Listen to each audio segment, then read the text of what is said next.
Hello aspirants, welcome you all.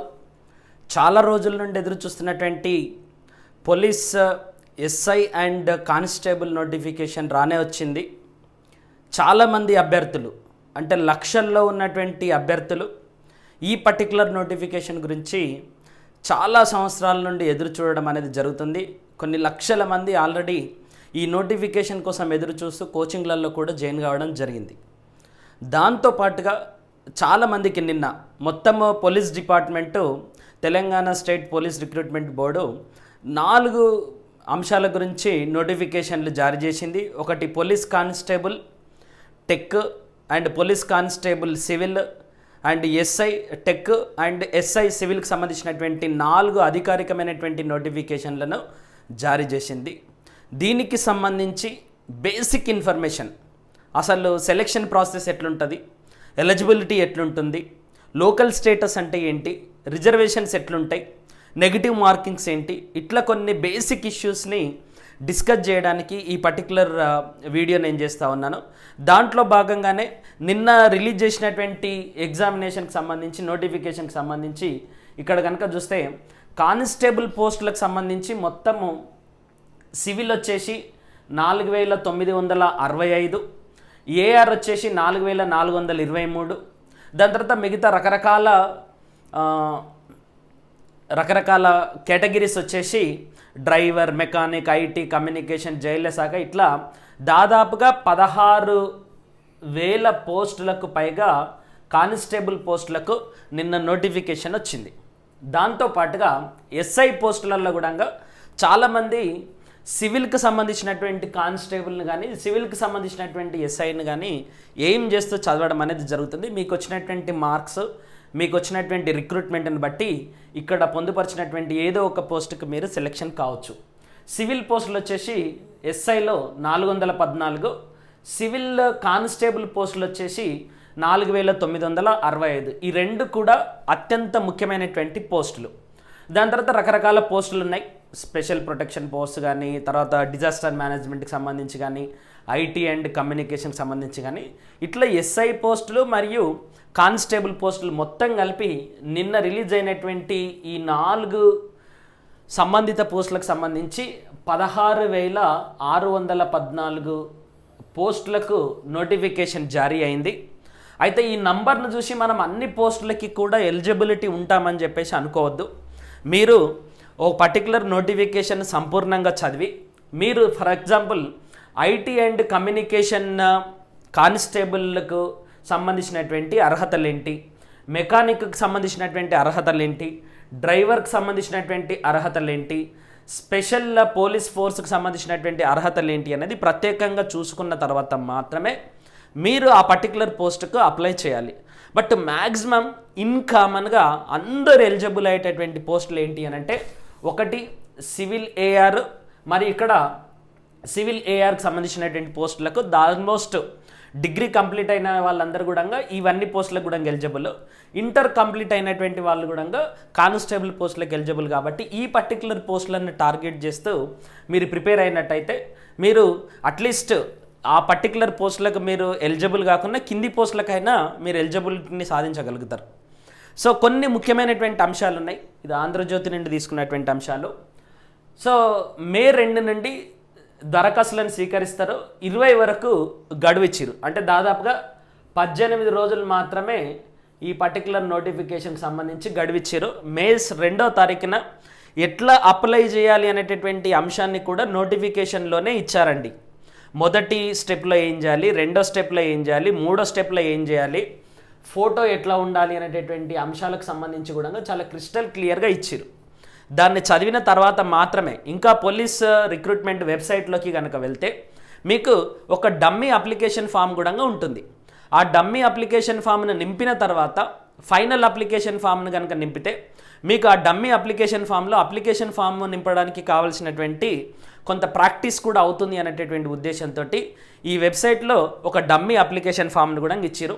Photo కూడా మీ photo మరియు signature, ఇక్కడ సైన్ ఉండాలి, ఇక్కడ ఫోటో ఉండాలి. ఈ రకంగా తయారు చేసుకొని అంటే ఒక పర్టికులర్ పేపర్లో మీ ఫోటో కింద సిగ్నేచర్ చేసి దాన్ని మీరు సాఫ్ట్ కాపీగా తీసుకుపోయి దాన్ని అప్లోడ్ చేయాలి తప్ప ఫోటో సపరేట్గా సిగ్నేచర్ సపరేట్గా అప్లై చేయడానికి ఆస్కారం అనేది లేదు. ఓకే, ఇట్లా చాలా ప్రొసీజర్ ఉంది. నేను అప్లికేషన్కి సంబంధించినటువంటి ప్రొసీజర్ని ఇప్పుడు చెప్పట్లేదు. దాని తర్వాత మహిళలకు 33% రిజర్వేషన్ ఇచ్చారు. ఏఆర్లు అయితే 10% కోటా మహిళలకు ఇచ్చారు. దాని తర్వాత 100 మరియు 800 మీటర్ల పరుగు హై జంప్కు ఇప్పుడు స్వస్తి బల్కిరండి. పురుషులకు 1600, మహిళలకు 800 మీటర్ల పరుగును మాత్రం ఇప్పుడు ఇంట్రడ్యూస్ చేశారు. ఎన్ని నిమిషాలలో ఉరికితే ఎన్ని మార్కులు వస్తాయి అనేటటువంటి అంశాన్ని మనం లోపలికి వెళ్ళిన తర్వాత చర్చిద్దాం. లాంగ్ జంప్, షార్ట్ పుట్ ప్రమాణాలలో కూడా చాలా మార్పులు వచ్చినాయి. అన్ని వర్గాలకి కూడా ప్రిలిమినరీ కటాప్ 30% తీసుకొచ్చారు. అంటే ఎస్సీ కానీ, ఎస్టీ కానీ, ఓబీసీ కానీ ఎనీ పర్టికులర్ కేటగిరీకి ఇన్ జనరల్గా కనీసం 30% ఆఫ్ ద మార్క్స్ ఖచ్చితంగా రావాలి. అండ్ నెగిటివ్ మార్కింగ్స్ కూడా 25 నుండి 20% తగ్గించారు. అయితే మళ్ళీ మెయిన్స్కి వచ్చే వరకల్లా మీకు నెగిటివ్ మార్కింగ్ 25 ఉంటుంది. ఒకవేళ డ్రైవింగ్ లైసెన్స్ కనుక ఉంటే 3 మార్కులను అదనంగా మరి వెయిటేజ్ ఇవ్వడం అనేది జరుగుతుంది.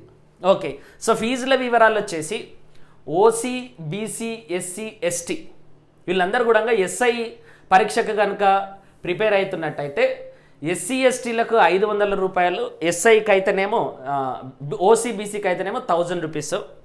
కానిస్టేబుల్ ఎగ్జామినేషన్కి అయితే ఓసీ బీసీలకు 800, ఎస్సీ ఎస్టీలకు 400. ఇతర రాష్ట్రాల నుండి రాస్తున్నటువంటి అభ్యర్థులకు మాత్రం ఎస్ఐకి అయితే 1000 రూపీస్, కానిస్టేబుల్కి అయితే 800. ఇది కేవలం తెలంగాణకు సంబంధించినటువంటి ఎస్సీ ఎస్టీలకే ఫీజులో మినహాయింపు తప్ప మిగతా రాష్ట్రాల నుండి రాస్తున్నటువంటి ఎస్సీ ఎస్టీలకు ఫీజులో మినహాయింపు అనేది లేదు. ఓకే, సో ఫీజు మీద మ్యాటర్ కాదు. దాని తర్వాత మొత్తం పోలీస్ కానిస్టేబుల్ కానీ, ఎస్ఐ కానీ ఎంపిక విధానము ఎట్లా ఉంటుంది అని అంటే మొత్తం 4 దశలు ఉంటాయండి. ఒకటి, ఫస్ట్ మీకు ప్రిలిమినరీ రిటర్న్ టెస్ట్ ఉంటుంది.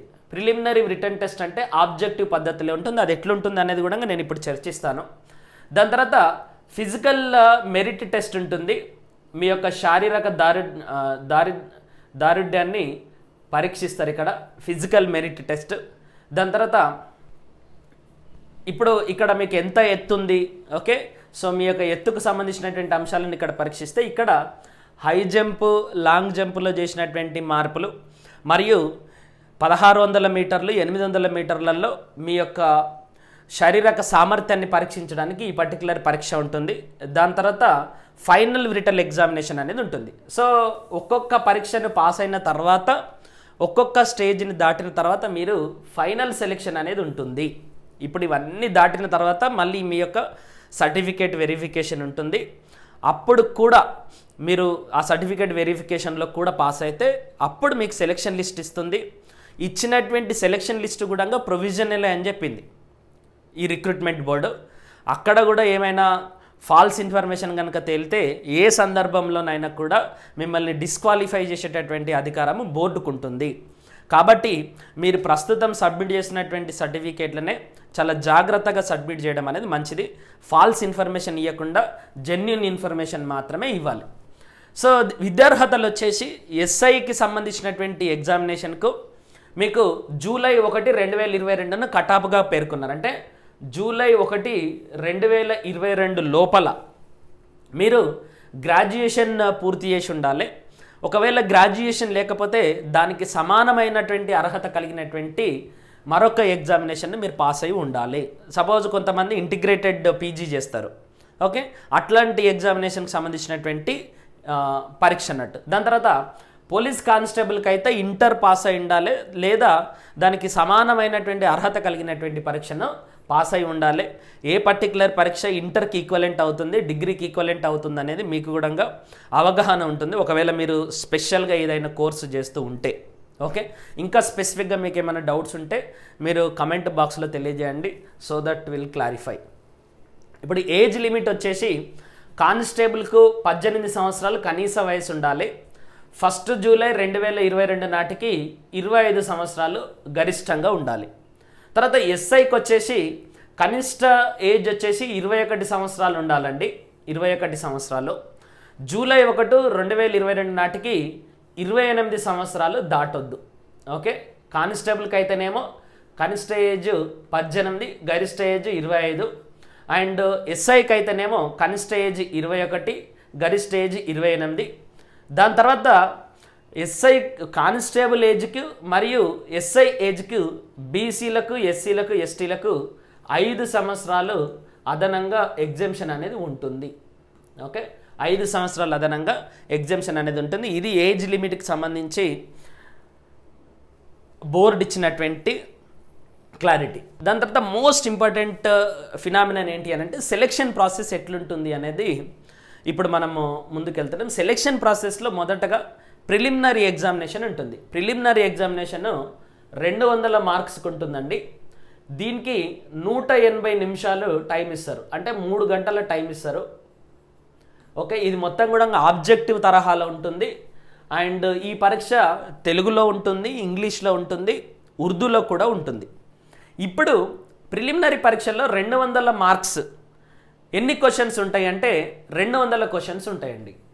200 క్వశ్చన్స్, 200 మార్క్స్, 180 నిమిషాలు. ఓకే, 180 నిమిషాలు. నెగిటివ్ మార్కింగ్ కూడా ఉంటుంది. ఇది ఎస్ఐకి సంబంధించినటువంటి ఎగ్జాము, పోలీస్ కానిస్టేబుల్కి సంబంధించినటువంటి exam, preliminary return test, PWT అంటారు. సో ఇక్కడ కూడా 200 మార్క్స్కు ఎగ్జామ్ ఉంటుంది, 200 క్వశ్చన్లు ఉంటాయి. అంటే ఆల్మోస్ట్ ఎస్ఐ ఎగ్జామినేషన్కి కానీ, పోలీస్ కానిస్టేబుల్ ఎగ్జామినేషన్కి కానీ ప్రిలిమినరీ ఎగ్జామినేషన్ అనేది ఆల్మోస్ట్ సేమ్ మార్క్స్కి ఉంటుంది. ఇప్పుడు దీంట్లో ప్రిలిమినరీ టెస్ట్లో ఉండేటటువంటి ఈ 200 క్వశ్చన్లు ఎక్కడి నుండి వస్తాయంటే arithmetic and reasoning, oblique mental ability నుండి 100 క్వశ్చన్స్, జనరల్ స్టడీస్ నుండి 100 క్వశ్చన్స్. ఇవన్నీ కూడా ఆబ్జెక్టివ్ ఇన్ నేచర్. అంటే వెరీ సింపుల్గా arithmetic and test of reasoning and mental ఎబిలిటీకి 100, జనరల్ స్టడీస్కి 100 మార్కులు ఉంటాయండి. ఇక్కడ కూడా అంతే, ఇది కూడా 200 మార్క్స్ ఉంటాయి పోలీస్ కానిస్టేబుల్కి కూడా. ఇప్పుడు మోస్ట్ ఇంపార్టెంట్ క్రైటీరియా ఏంటి అని అంటే minimum marks to be secured by the candidates in order to qualify in the preliminary written test paper is 30% for all categories. అంటే మీరు ఈ 200 మార్కులకు సంబంధించి కనీస అర్హత మార్కులను కూడా పెట్టడం అనేది జరిగింది. నాన్ సీరియస్ క్యాండిడేట్ని డిబార్ చేయడానికి, నాన్ సీరియస్ క్యాండిడేట్స్ని డిస్క్వాలిఫై చేయడానికి, డిస్కరేజ్ చేయడానికి తీసుకొచ్చినటువంటి ప్రిన్సిపల్ ఇది. అంటే మొదటగా ఏం చేస్తారనంటే కనీసం 30 మార్క్స్ కూడా సాధించలేనటువంటి వాళ్ళందరినీ కూడా బై డిఫాల్ట్ ఎలిమినేట్ చేయడం అనేది జరుగుతుంది ఓఎంఆర్ సీట్స్ తోటి. 30 మార్క్స్ అండ్ అబోవ్ వచ్చినటువంటి వాళ్ళని మాత్రమే క్యాలిక్యులేట్ చేయడం అనేది జరుగుతుంది. సో దట్ రిక్రూట్మెంట్ ప్రాసెస్లో కూడా వేగం పెరగడానికి తీసుకొచ్చినటువంటి ఫినామినన్ ఇది. మరి రిజర్వేషన్ అంటే ఓసీస్కి, బీసీస్కి, ఎస్సీస్కి, ఎస్టీస్కి, ఎక్స్ సర్వీస్ మెన్కి ఈ కనీస అర్హత మార్కులలో రిజర్వేషన్ ఏమీ లేదు. ఖచ్చితంగా ప్రతి ఒక్కరు కూడా ఈ 30% మార్కులను సాధించాల్సిందే. 30% మార్క్స్ అంటే 200లలో 30% మార్క్స్ అంటే ఎంత అండి? 60 మార్క్స్ ఖచ్చితంగా మీరు సాధించాల్సిందే. ఓకే, 200 మార్కులలో కనీసం 60 మార్క్స్ సాధించాల్సిందే. దాని తర్వాత క్వశ్చన్స్ అన్నీ కూడా ఆబ్జెక్టివ్ పద్ధతిలో ఉంటాయి. అండ్ అన్ని క్వశ్చన్స్ని కూడా తెలుగు, ఇంగ్లీష్ మరియు ఉర్దూ భాషలలో అన్ని క్వశ్చన్స్ కూడా ఉంటాయి. అండ్ ప్రతి క్వశ్చన్ను కూడా ఓఎంఆర్ ఆన్సర్ షీట్లో మాత్రమే ఆన్సర్ చేయాలి. అది కూడా బ్లూ లేదా బ్లాక్ పాయింట్, ఓకే, బ్లూ లేదా బ్లాక్ బాల్ పాయింట్ పెన్ను మాత్రమే వాడాలి అని ఒక స్ట్రిక్ట్ ఇన్స్ట్రక్షన్ రిక్రూట్మెంట్ బోర్డు ఇచ్చింది. ఓకే, అండ్ దాని తర్వాత 20% జాబ్. ఇంకొకటి కూడా ఏం చెప్పింది బోర్డు అని అంటే ఇప్పుడు 4 బబుల్స్ ఉంటాయండి. 4 బబుల్స్లలో ఒక బబుల్ను మాత్రమే మీరు బబుల్ చేయాలి. ఏది సరైనటువంటి ఆన్సరో 2 బబుల్స్ కనుక చేస్తే ఓకే దీన్ని 0 మార్కుగా కన్సిడర్ చేయడం అనేది జరుగుతుంది. కాబట్టి మీరు బబుల్ చేసేటప్పుడు ఒకే ఒక్క రైట్ ఆన్సర్ను మాత్రమే బబుల్ చేయాల్సి ఉంటుంది. 20% of the full marks shall be awarded as negative mark for that particular question. అంటే ఒక పర్టికులర్ క్వశ్చన్కి కనుక మీరు రాంగ్ ఆన్సర్ ఇచ్చారనుకోండి, దానికి 20% ఆఫ్ ద నెగిటివ్ మార్క్స్ ఉంటాయి. కాబట్టి చాలా జాగ్రత్తగా ఆన్సర్ చేయాల్సినటువంటి ఆస్కారం అనేది ఉంటుంది. ఇప్పుడు ఒకవేళ ప్రిలిమినరీ ఎగ్జామినేషన్స్ను పాస్ అయ్యారనుకోండి, మీరు second stage physical efficiency test అని చెప్పేసి అంటారు.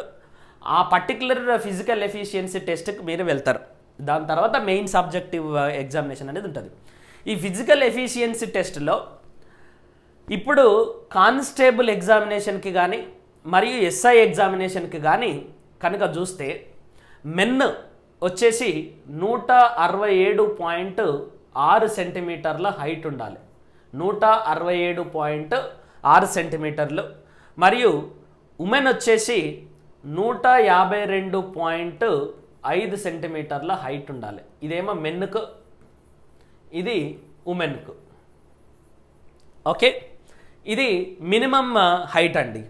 ఒకవేళ కనుక ట్రైబల్ ఏరియాస్లో ఉన్నటువంటి విద్యార్థులు అయితే, for example Adilabad, Komaram Bheem, Mancherial, Nagar Kurnool, Khammam, Bhadradri Kothagudem, Mulugu, Mahabubabad and Warangal districts, ఇవన్నిటిని కూడా ట్రైబల్ ఏజెన్సీ కలిగినటువంటి ప్రాంతాలుగా గుర్తించారు.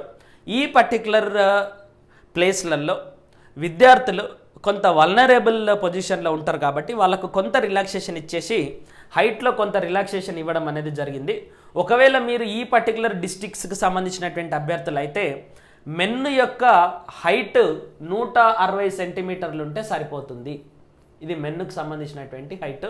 ఒకవేళ ఉమెన్ అనుకోండి 150 సెంటీమీటర్లు ఉంటే సరిపోతుంది. అంటే 2.5 సెంటీమీటర్స్ రిలాక్సేషన్ ఇచ్చారు. ఇక్కడైతే 7.6 సెంటీమీటర్స్ని రిలాక్స్ ఇవ్వడం అనేది జరిగింది. ఇది హైట్కి సంబంధించి మిమ్మల్ని టెస్ట్ చేస్తారు. ఈ హైట్లో మీరు ఖచ్చితంగా పాస్ కావాల్సిందే. దాని తర్వాత లాంగ్ జంప్, షార్ట్ పుట్ ఈవెంట్లు కూడా ఉంటాయండి ఫిజికల్ ఎఫిషియన్సీ టెస్ట్లో.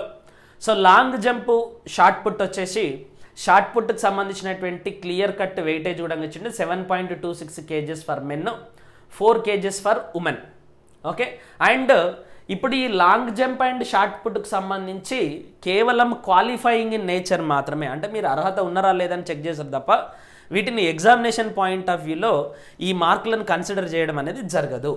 Okay, and men candidate, women క్యాండిడేట్కి సపరేట్గా లాంగ్ జంప్ ఎంత ఉండాలి మరియు షార్ట్ పుట్ ఎంత దూరం వేయాలి అనేది కూడా ఇచ్చారు. సో మీరు ఎట్లాగూ ఒకవేళ కనుక మీరు ప్రిపేర్ అయితే మీ ఫిజికల్ ఇన్స్ట్రక్షన్స్ ఇవన్నీ కూడా అబ్జర్వ్ చేస్తారు కాబట్టి I'm not going in to deep. But దీంట్లో ఏమి ఇచ్చారంటే ఒకవేళ కనుక మీరు ఈ ఫిజికల్ అపియరెన్స్కి, ఫిజికల్ టెస్ట్కి కనుక అపియర్ అవుతుంటే విత్ ఇన్ 3 monthsలో కనుక ఇంకొక ఎగ్జామినేషన్కి కూడా మీరు ఫిజికల్ టెస్ట్కి వెళ్ళాల్సి ఉంటే అప్పుడు ముందు చేసినటువంటి ఫిజికల్ టెస్ట్ ఏదైతే ఉందో దాన్నే కన్సిడర్ చేస్తారు. అంటే 3 నెలల లోపల ఏది చేసినా కూడా దాన్నే కన్సిడర్ చేయడం అనేది జరుగుతుంది. మళ్ళీ మిమ్మల్ని టెస్ట్ చేయడం అనేది జరగదు.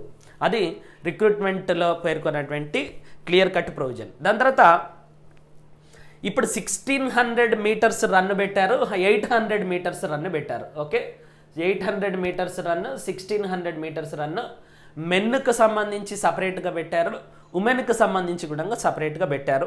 ఓకే, సో ఈ స్టార్ గుర్తు ఎక్కడైతే ఉంటుందో అది ఎక్స్ సర్వీస్ మెన్ కోసం మాత్రమే. 4 minutes and 15 seconds and less, అంటే 1600 మీటర్స్ ఆఫ్ డిస్టెన్స్లో 4 నిమిషాల 15 సెకండ్లలో కనుక ఉరికారనుకోండి మీరు, ఉమెన్ అయితేనేమో 3 నిమిషాల 5 సెకండ్లలో ఈ 800 మీటర్లను కనుక పరిగెత్తారనుకోండి, అప్పుడు మార్క్స్ వచ్చేసి 100 మార్క్స్ ఉంటాయి. దానికంటే కొంచెం లేట్ ఉరికారనుకోండి, అంటే 35 సెకండ్స్ తీసుకున్నారనుకోండి, అప్పుడు 95 మార్క్స్. ఇట్లా మీరు మీ యొక్క స్పీడ్ని బట్టి మార్క్స్ని అలొకేట్ చేయడం అనేది జరిగింది. కాబట్టి మ్యాక్సిమం ఈ 1600 మీటర్స్ని 4 నిమిషాల టార్గెట్తో మీరు పెట్టుకొని కనుక ప్రిపేర్ అయితే 100 మార్క్స్ సంపాదించడానికి ఆస్కారం అనేది ఉంటుంది. ఉమెన్ కూడా 800 మీటర్లను టార్గెట్గా పెట్టుకొని దాన్ని 3 నిమిషాలలో కంప్లీట్ చేయడానికి కనుక మీరు ప్రాక్టీస్ చేస్తే ఎక్కువ మార్కులు పొందడానికి అనేది అర్హత ఉంటుంది. ఇది కానిస్టేబుల్కి సంబంధించినటువంటి టైం డ్యూరేషన్, ఇది ఎస్ఐకి సంబంధించినటువంటి టైం డ్యూరేషను, కానిస్టేబుల్కి సంబంధించినటువంటి time duration as well as the ఎస్ఐకి సంబంధించినటువంటి టైం డ్యూరేషను రెండు కూడా ఆల్మోస్ట్ సేమ్ ఉన్నాయండి, చేంజెస్ ఏమీ లేవు. ఓకే, దాని తర్వాత మీరు ప్రిలిమినరీ రిటర్న్ ఎగ్జామినేషన్ పాస్ అయ్యి ఫిజికల్ ఎఫిషియన్సీ టెస్ట్ కూడా పాస్ అయితే అప్పుడు మిమ్మల్ని మెయిన్స్ పరీక్షకు సెలెక్ట్ చేయడం అనేది జరుగుతుంది. మెయిన్స్ పరీక్షనే మనం ఫైనల్ రిటర్న్ ఎగ్జామినేషన్ అని చెప్పేసి FWE అంటాం. ఈ ఫైనల్ రిటర్న్ ఎగ్జామినేషన్ మొత్తం 4 పేపర్లకు జరుగుతుందండి. అండ్ 4 పేపర్లలో కూడా ఒక్కొక్క పేపర్కి 100 మార్కులు 100 మార్కులు, ఇంకొక 2 పేపర్లకి 200 మార్కులు 200 మార్కులు ఉండడం అనేది జరుగుతుంది. కొన్ని దాంట్లకైతే 100 మార్కులు 100 మార్కులు 100 మార్కులు ఉండడం అనేది జరుగుతుంది. ఇప్పుడు ఈ 4 పేపర్లలో కూడా మళ్ళీ 25% of the full marks shall be negative. 25% of the marks negative ఉంటాయి, అంటే 1/4 అని అర్థం. ప్రిలిమినరీకి అయితేనేమో 20% నెగిటివ్ మార్కింగ్ అనేది ఉంటుంది, ఇది గమనించుకోవాలి. తర్వాత పేపర్ 1 అండ్ పేపర్ 2 ఈ 2 పేపర్లు ఏవైతున్నాయో ఇవి కేవలం క్వాలిఫైయింగ్ మార్క్స్ మాత్రమే. ఇప్పుడు ఈ పేపర్ 1 పేపర్ 2లో మీరు సాధించినటువంటి మార్క్స్ను మీ క్వాలిఫికేషన్ కోసం కానీ మీకు ఉద్యోగం ఇవ్వడానికి కానీ పరిగణలోకి తీసుకోరు. మీకు ఇందులో ఎంత నాలెడ్జ్ ఉంది అని చెప్పేసి చెక్ చేయడానికి మాత్రమే ఇస్తారు. అసలైనటువంటి గేమ్ అంతా కూడా పేపర్ 3 అండ్ పేపర్ 4లో ఉంటుంది. పేపర్ 3 వచ్చేసి arithmetic and test of reasoning, mental ability, ఇది కూడా ఆబ్జెక్టివ్లోనే ఉంటుంది. మెయిన్స్ కాబట్టి డిస్క్రిప్టివ్లో ఉంటుంది అనేది ఏం లేదు. మొత్తం కానిస్టేబుల్ అండ్ ఎస్ఐ ఎగ్జామ్ అంతా కూడా ఆబ్జెక్టివ్ తరహాలోనే ఉంటుంది. సో 200 క్వశ్చన్స్ ఉంటాయి, 200 మార్క్స్ ఉంటాయి. జనరల్ స్టడీస్ కూడా 200 క్వశ్చన్స్ ఉంటాయి, 200 మార్క్స్ ఉంటాయి. అంటే అసలు గేమ్ అంతా కూడా ఈ 400 మార్క్స్లోనే ఉంటుంది. ఇంకొకటి, minimum marks to be secured by the candidates in order to qualify in the final written examination is 40%. ప్రిలిమినరీకి అయితేనేమో మినిమం మార్క్స్ వచ్చేసి 30% పెట్టారు.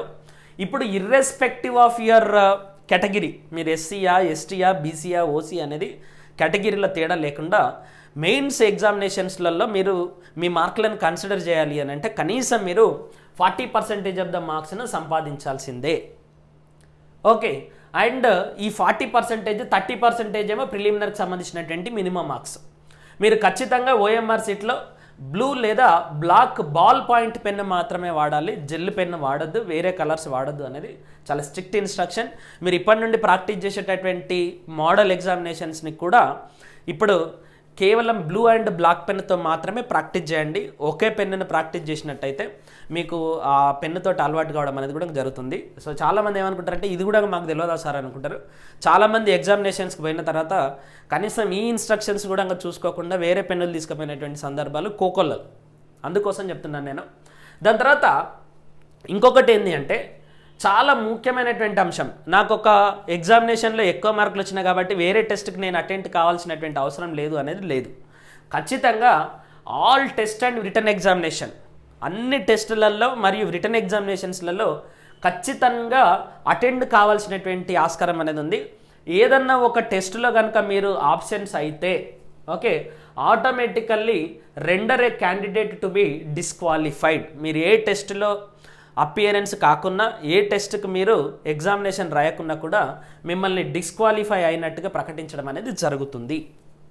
ఇప్పుడు ఫైనల్ సెలెక్షన్ అనేది ఎట్లా జరుగుతుంది అని అంటే the final selection of the candidates will be made strictly on the relative merit as obtained them based on their aggregate score of the paper 3 and paper 4 of the final written examination. Most important, నేను ఇంతకుముందు చెప్పినా కదా, actual game అంతా కూడా paper 3 and paper 4లో మీకు వచ్చినటువంటి మార్కులను ఆధారంగా చేసుకొని మీ యొక్క ఫైనల్ సెలెక్షన్ అనేది జరుగుతుంది.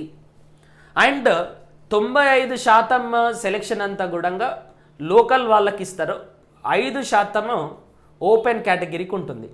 ఇక్కడ నాన్ లోకల్ అనేది లేదండి, ఓపెన్ కేటగిరీ. ఓపెన్ కేటగిరీ అంటే ఈ 95% పోస్టులకు అర్హత పొందినటువంటి లోకల్ వాళ్ళు మిగతా 5% పోస్టులలో కూడా పార్టిసిపేట్ చేయొచ్చు.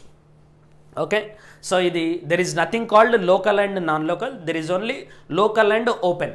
ఇప్పుడు మీరు లోకలా కాదా అనేది ఎట్లా నిర్ణయిస్తారు అనేది కూడా ఈ పర్టికులర్ నోటిఫికేషన్లో ఇచ్చారండి. So 95% of the vacancies in the zones are organised under the Telangana public employment organisation of the local cadre and regulation of direct recruitment order 2018 with respect to the GO number 170 department dated August 4th 2021 shall be filled up from the local candidates of the respective zones. అంటే meaning ఏంటి అని అంటే August 4 2021 release అయినటువంటి GO number 170 ఇప్పుడు ఎవరు ఏ జోన్కు చెందుతారు అని చెప్పేసి నిర్ణయించడానికి ఉద్దేశించబడినటువంటి జీవో. ఈ జీవోకు ప్రేరణ ఏంటి అని అంటే 2018లో వచ్చినటువంటి the Telangana public employment organisation of the local cadre and regulation of the direct recruitment order 2018. ఈ ఆర్డర్ని ఆధారంగా చేసుకొని మనం ఒక జీవో తీసుకొచ్చినాం. ఈ జీవోని ఆధారంగా చేసుకొని మీ యొక్క లోకల్ క్యాండిడేచర్ అనేది నిర్ణయించడం అనేది జరుగుతుంది. ఓకే, అండ్ ఒకవేళ కనుక ఇద్దరు వ్యక్తులకు సేమ్ మార్క్స్ వచ్చినాయి అనుకోండి, అప్పుడు డేట్ ఆఫ్ బర్త్ని బట్టి ఎక్కువ ఏజ్ ఉన్నటువంటి వ్యక్తులకు ప్రయారిటీ ఇవ్వడం అనేది జరుగుతుంది. తర్వాత లోకల్ రిజర్వేషన్కు సంబంధించి మరి ఇప్పుడు ఇంతకుముందు చూసినట్టు 2018లో వచ్చినటువంటి తెలంగాణ పబ్లిక్ ఎంప్లాయ్మెంట్ ఆర్డర్ ప్రకారము కొన్ని జీవోలు వచ్చినాయి. ఇప్పుడు ఇంతకుముందు జీవో నెంబర్ 170 చెప్పినా కదా, ఇంకొన్ని జీవోలు ఏంటంటే జీవో నెంబర్ 124, ఇది 2018లో వచ్చింది. దాని తర్వాత జీవో నెంబర్ 128, ఇది 2021లో వచ్చింది. దాని తర్వాత జీవో నెంబర్ 46 జనరల్ అడ్మినిస్ట్రేషన్, ఇది April 4, 2022లో రీసెంట్గా వచ్చింది. ఇవన్నీ జీవోలను ఆధారంగా చేసుకొని మీ యొక్క లోకల్ క్యాండిడేచర్ని నిర్ణయించడం అనేది జరుగుతుంది. కేవలం 124 జీవో మాత్రమే కాకుండా జీవో నెంబర్ 128, జీవో నెంబర్ 46 మరియు ఇంతకుముందు ఇచ్చినటువంటి జీవో నెంబర్ 170, ఈ జీవోలన్నిటినీ కూడా ఆధారంగా చేసుకొని మీరు ఏ జిల్లాకు లోకల్ అనేటటువంటి అంశాన్ని నిర్ణయిస్తారు.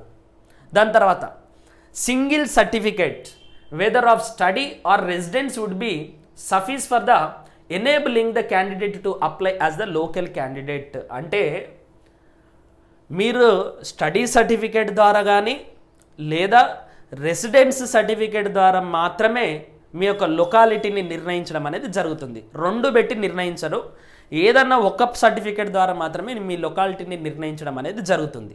సో మీరు డిసైడ్ చేసుకోవాలి, రెసిడెన్స్ సర్టిఫికేట్ను ఉపయోగించి నా లొకాలిటీని క్లెయిమ్ చేసుకోవాలా, లేదా నా స్టడీ సర్టిఫికేట్లను ఉపయోగించి నా లొకాలిటీని నేను క్లెయిమ్ చేసుకోవాలనేది యూ షుడ్ డిసైడ్.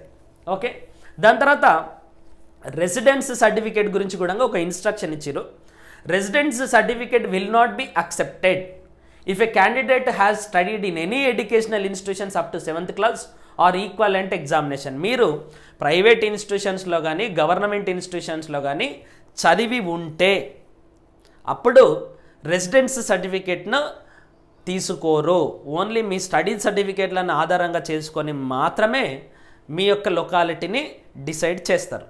ఒకవేళ మీరు 7వ తరగతి వరకు చదవకుంటే డైరెక్ట్ ఓపెన్ డిగ్రీ చేసిరు అనుకోండి, ఓపెన్ 10th రాసిరు అనుకోండి, అప్పుడు మీకు 1 నుండి 7వ తరగతి వరకు స్టడీ సర్టిఫికేట్లు ఉండవు కదా, అప్పుడు మాత్రమే మీ యొక్క రెసిడెన్స్ సర్టిఫికేట్ను ఆధారంగా చేసుకొని మీ యొక్క లొకాలిటీని డిసైడ్ చేయడం అనేది జరుగుతుంది. ఇది చాలా జాగ్రత్తగా మళ్ళీ రిపీట్ చేసి వినండి. Such candidates have to produce study certificate only invariably. The candidates who acquired degree from the open universities without studying 7th class or equivalent in educational institutions have to submit residence certificate only.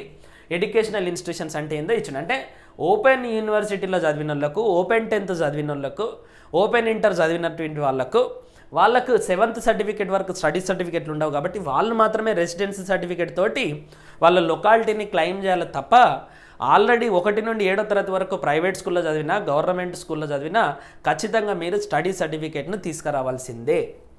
Okay, and school study సర్టిఫికేట్కి సంబంధించి వాళ్ళ యొక్క format కూడా ఇచ్చారు.